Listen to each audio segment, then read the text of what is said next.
So at what point did you, and were you having the conversation with Interscope about re-signing after the deal came out, or was it just kind of over? It was just kind of like, that's it. That was kind of what I wanted to do. I kind of just wanted to move forward from that situation. Right. What was it about Texas that made you think about moving there in particular? Not gonna lie, one, the cost to live is not Super cheap, yeah. The cost to live is shit. Mm-hmm. That and there's a lot of content creators out there, so like I kind of like started taking the content creation a little more. So how'd you get introduced to that? Like when did you first start streaming or making YouTube vlogs and shit?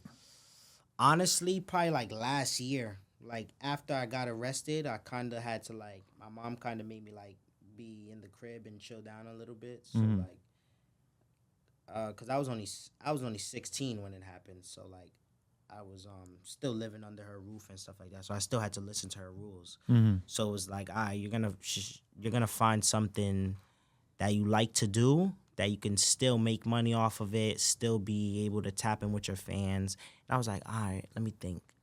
I play P5 all day.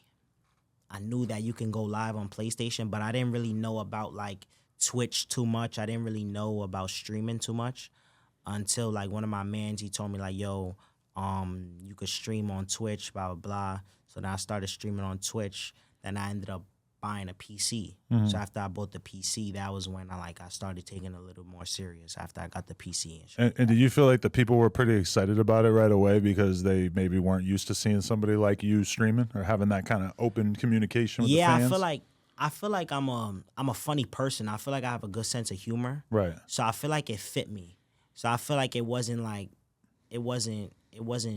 unexpected to them because like I'm always live, I'm always trolling somebody. So I feel like it wasn't kind of really unexpected. I feel like it was unexpected as a drill rapper to go into that lane. But I definitely feel that it wasn't unexpected that I would do something like that. Right. Do you feel more comfortable as a streamer than as a rapper? Because I mean, the streaming thing is like the real you, basically, right? And then making music, a lot of rappers, I mean, I'm not sure if you would say this, but a lot of rappers, fabricated. They put on like a different persona in order to make rap music. If I were to make a rap song right now, what am I going to be doing? I'm going to be sitting there thinking of a bunch of shit that sounds real hard and cool, you know? It's like totally different than sitting there in an interview and on stream where you're trying to be funny or interesting or engaged with the audience. It's just like a totally different ball game. Yeah, so it's a little different because like I feel like with the streaming and stuff like that, you have more chances to going viral. Because it's such a long period of time that you're just sitting in front of a camera, that something can happen that can be clipped and turned into something different.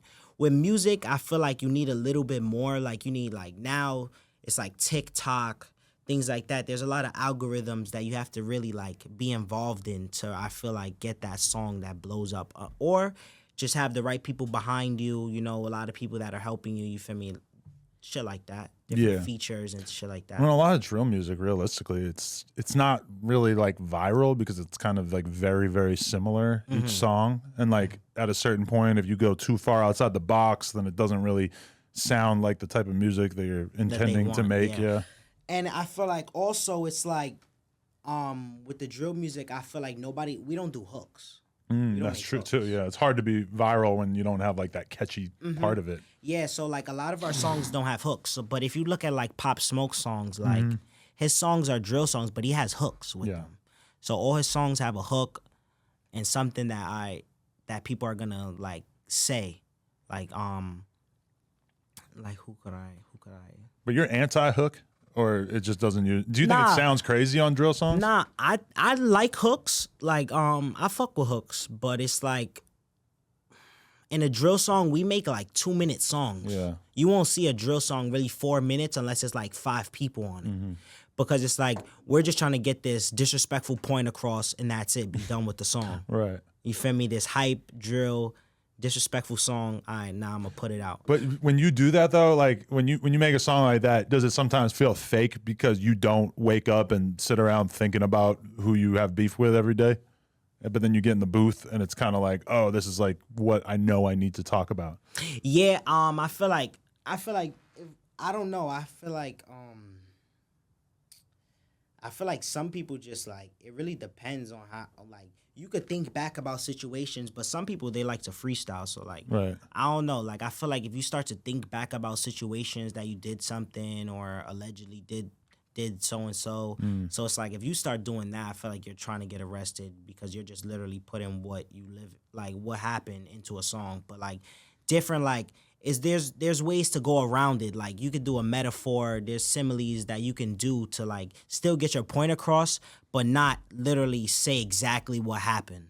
Like I was just driving to Vegas and I listened to both of the King Von albums back to back, and I was just thinking like he was basically like one of the greatest drill rappers of all time because A, he was very good musically and he really knew how to make songs and he had amazing beats and shit. But then B, he really hated his ops so much. You could tell that was never going to leave his mind, that he was, and when you watch the documentary and stuff, you're like, this is a dude who really meant everything that he said and really like cared about that shit in a way that a lot of other people don't. A lot of other drill rappers are just kind of saying whatever. And even he put hooks on his songs. True, yeah. I mean, I think an underrated thing with King Von is the fact that he had Chop Squad Beats or DJ doing like his shit. So he has crazy pianos and shit. So his shit just never really sounded like generic as drill music, you know? It didn't. Yeah. Definitely. So are you trying to like stop making music at a certain point, or are you trying to balance the streaming and the music? Yeah, I've been trying to balance it for right now until like, I get like fully like focused onto one thing, but I don't think I will just choose one thing to do. I kind of feel like I'm gonna still do both because I feel like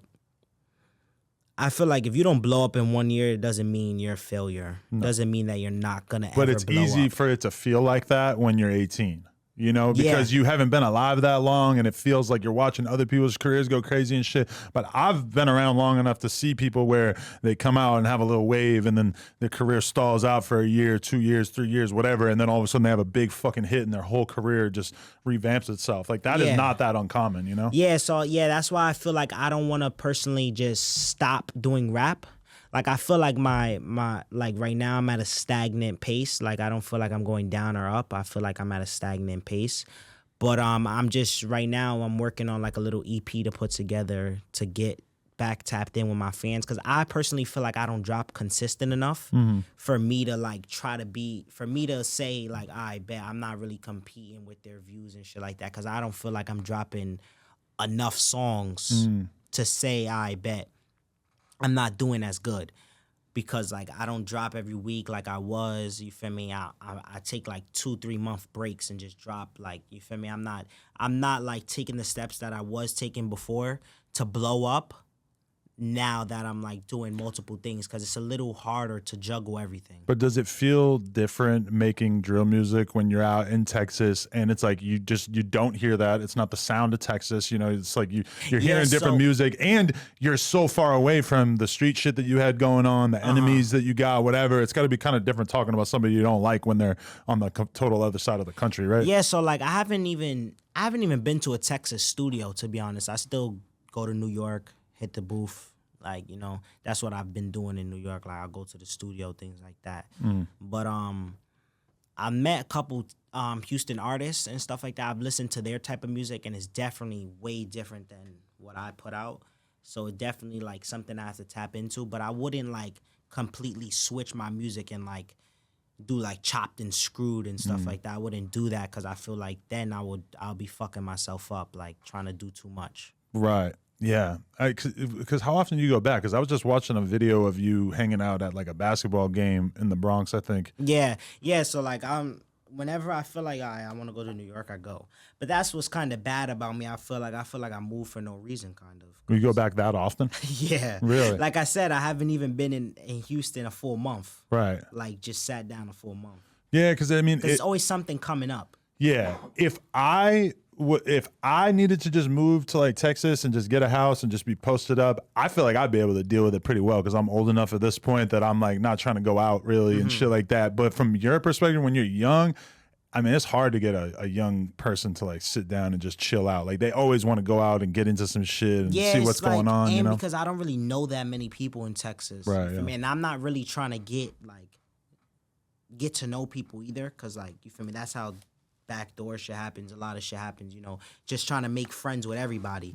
So it's like I try to like hang out with certain people, but like I'm not just gonna be going to different clubs because I don't know the scenery and shit like that. So until I really get comfortable, I don't really think I would be outside that much. I'll just be focusing on like building the studio in the crib, getting more music out, shit like that. All right, so you see it. We just hit 500K.